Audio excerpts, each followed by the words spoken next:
So I'm talking with Alderman Antonio French here in St. Louis, and I wanted to ask you, first of all, thanks for doing this, man. I appreciate it. No, thanks for inviting me. NeighborhoodScout.com did some kind of survey where they said two St. Louis neighborhoods were one of the two of the most dangerous in the country. Now, they weren't one and two. I think, if I'm not mistaken, I think Columbus Square was at number 22 and Fountain Park was at number 12. And, I've been following Chief Dotson, and he said that, it's a bogus survey, and the FBI says you shouldn't use our figures to do surveys like this because it's not really accurate. But everybody in the country is seeing how these two neighborhoods in St. Louis rank as one of the top 25 most dangerous, and I wanted to get your input on this and how you feel about it. Yeah, this kind of thing happens really every year to St. Louis. There's always some list coming out. And St. Louis is always listed near the top of most dangerous or most violent cities. And what always happens is what I call the defensive cheerleaders come out who love St. Louis and defend St. Louis to the death, especially when we're presented in some negative light nationally. But for me personally, I've said before that I appreciate these 1 or 2 days a year when violence in the city of St. Louis becomes everybody's problem. Mm-hmm. So you get the chief, you get the mayor, you get all these people coming out and discussing violence. They're defending the city. But the fact is, whether we're the most dangerous city in America or whether one of these neighborhoods is most dangerous of all the places in the country, the fact is that we have some very dangerous neighborhoods, and that the people and the families that live in those neighborhoods, deserve better. We live in a place where, unfortunately, one side of town never really has to interact with the other side of town. Yeah. And people, I interact with folks, everywhere through my job, and I'm always shocked at how, people in the suburbs or in more affluent neighborhoods, even in the city, had no idea what folks are going through, right, just 2 miles or 3 miles away from them. And so I appreciate the conversation that these lists start. Mm-hmm. I hope they lead to a more productive place where we can actually start working on reducing violence in neighborhoods. No matter if it's higher than every other place in the country or what have you. We have some neighborhoods that are just too violent. Right. Right. But do you think that this report is accurate, though? Is it accurate? I know you like that it starts conversation, but is it fair? Well, what they do is simple division. They take the number of people that live in a neighborhood and divide the number of violent acts by the number of people who live in a neighborhood. Is that necessarily fair? Maybe not necessarily. Obviously, even geographically, not every neighborhood is the same size, even in the city. I don't think at all. I was actually surprised because those two particular neighborhoods, I wouldn't even say are the most dangerous neighborhoods in the city, to tell you the truth. Mm-hmm. The Fountain Park neighborhood, which is right near Central West End, it has its issues, but I would never have called that one of the most violent neighborhoods in the city, let alone the country.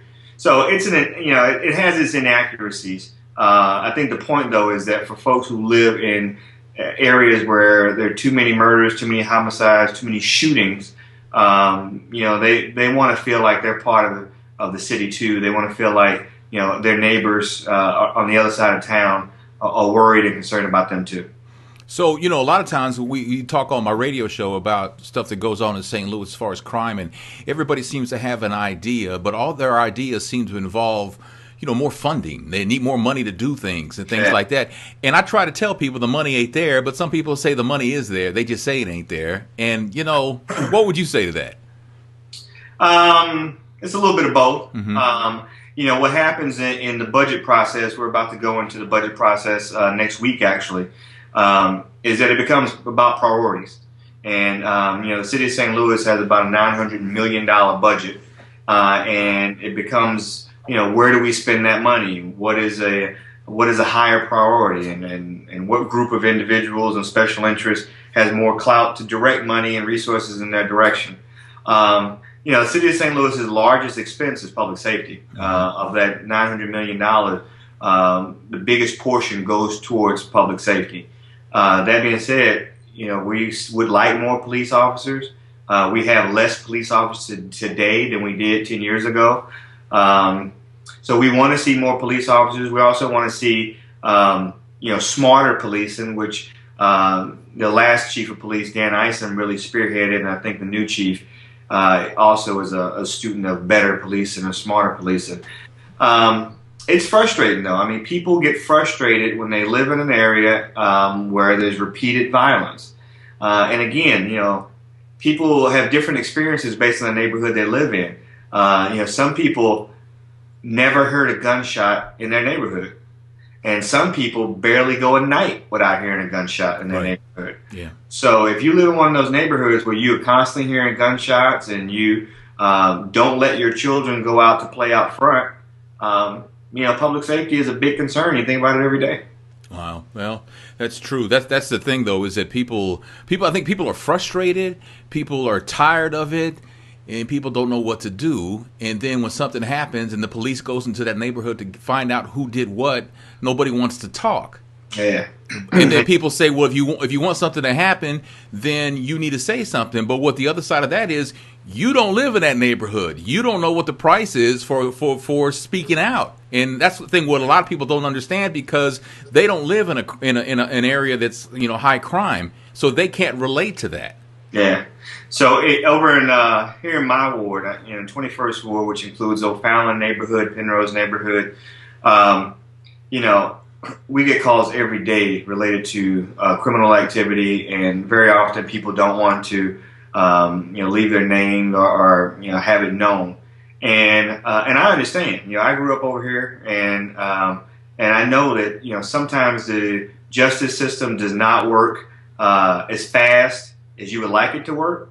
And so very often, even if an individual gets arrested, they're back out the next day on your block. Mm-hmm. And so you're fearful that, them or their cousins or their friends are going to, try to, take out their, trying to get you. Right. So, I understand. And so one of the things that we've done over here is, number one, when there's a crime and I hear about it immediately, I'll go over to the crime scene. And what I find very often is that people sometimes want to relay information to me, and then I can relay it to the police instead of them going to the police directly. That way it protects them, and the information still gets to who it needs to go to. Second thing we did was very publicly put up these surveillance cameras. Mm-hmm. So with these surveillance cameras act as a witness that we didn't have before.